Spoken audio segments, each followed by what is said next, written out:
天呐，天呐，好惨哦！天呐，天呐，天呐，天呐！哦！妈耶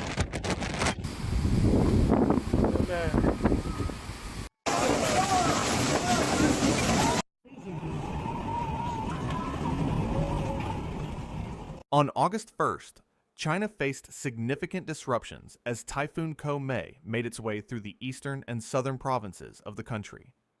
The storm, which made landfall on July 30th, brought heavy rainfall, strong winds, and a series of hailstorms, causing widespread flooding and infrastructural damage. The storm's impact affected millions of residents, especially in urban centers like Shanghai, Zhoushan, and Guangzhou, with thousands being evacuated to safety.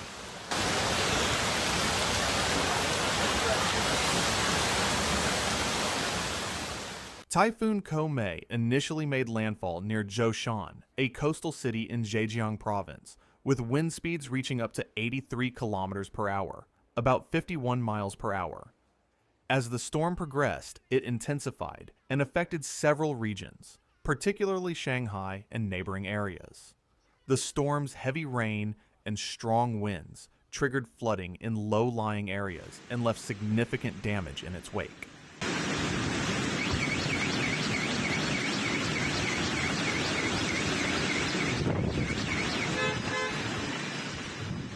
By August 1st, Shanghai's authorities issued an urgent warning, urging citizens to take immediate safety measures.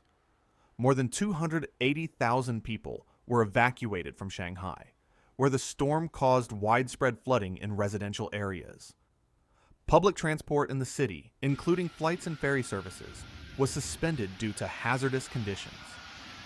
Railways were also impacted, causing delays for thousands of travelers. Chinese authorities had previously issued a red alert, indicating the highest level of emergency warning for the storm, emphasizing the risk of life-threatening conditions. Local government representatives confirmed that they were working around the clock to ensure public safety and assist in evacuations.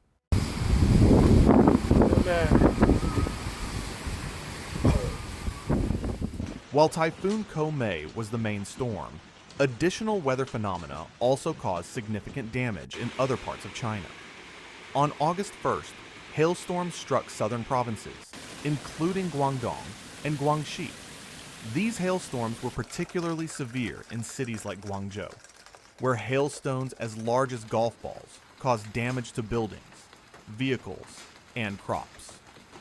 The storms arrived with little warning and quickly created hazardous conditions. Videos shared on social media showed large hailstones striking the ground, bouncing off vehicles, and leaving streets covered with debris. Local emergency teams were mobilized to clear streets and provide support to affected residents. Hailstorms of this magnitude are relatively rare in southern China, making this event particularly devastating for local communities. The combination of the typhoon and hailstorms left several provinces facing significant challenges in terms of recovery, particularly in regions where infrastructure was already vulnerable to heavy rainfall and flooding.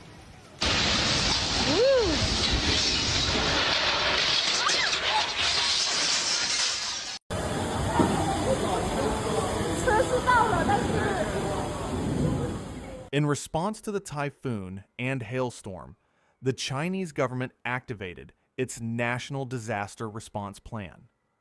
Over 280,000 people were evacuated from Shanghai, where the floodwaters were rising. Local authorities, supported by the military and emergency response teams, began evacuating residents from low-lying areas and flood-prone neighborhoods. Emergency shelters were set up in various regions to accommodate the displaced population. Relief teams distributed food, water, and essential medical supplies to those in need. The National Meteorological Center also issued warnings for other regions as the storm continued its path, advising residents to remain indoors and avoid non-essential travel. We are prioritizing the safety of our citizens, and our teams are working tirelessly to provide shelter and assistance, said Zhang Yuxin, spokesperson for the Ministry of Emergency Management. We urge everyone to follow the official guidance and stay safe.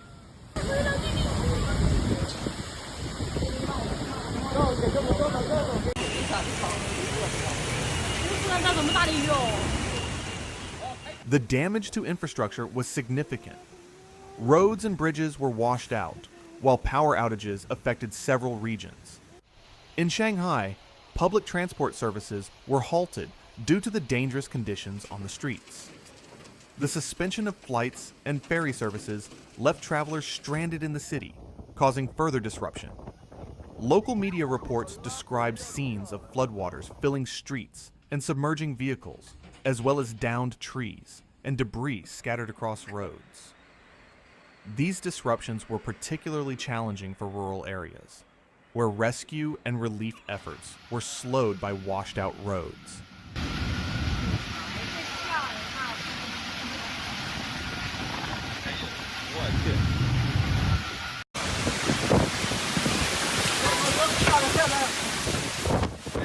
In addition to domestic efforts, international humanitarian organizations have offered their assistance to the affected regions. The United Nations has expressed its willingness to provide aid, including financial resources and technical support to help with recovery. The Chinese Red Cross has also mobilized resources to assist in relief operations, coordinating with local authorities to ensure that aid reaches those who need it most.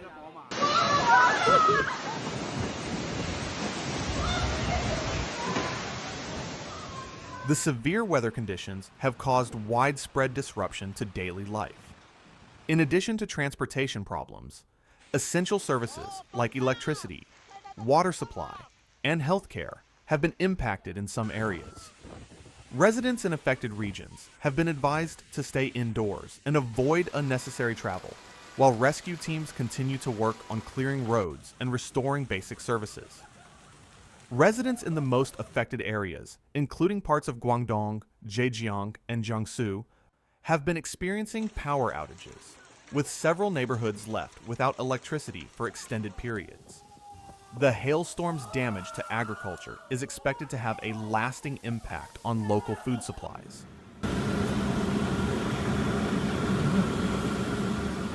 As of August 1st, the National Meteorological Center reported that the typhoon had weakened but was still moving northeastward.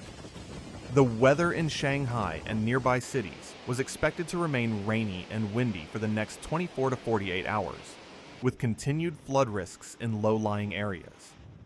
Authorities advised residents to stay alert and follow official updates regarding any new warnings.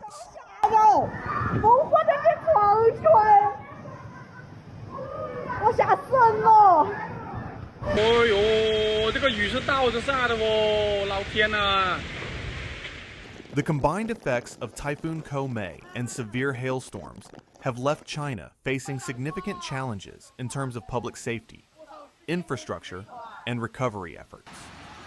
While the storm is expected to weaken in the coming days, the aftermath will likely have long-term implications for the affected regions. Ongoing recovery efforts will require substantial coordination between local authorities, emergency response teams, and international aid organizations. As authorities work to address the immediate challenges, the people of China continue to demonstrate resilience in the face of these extreme weather events. The full scale of the storm's damage will become clearer as rescue operations continue and recovery efforts begin.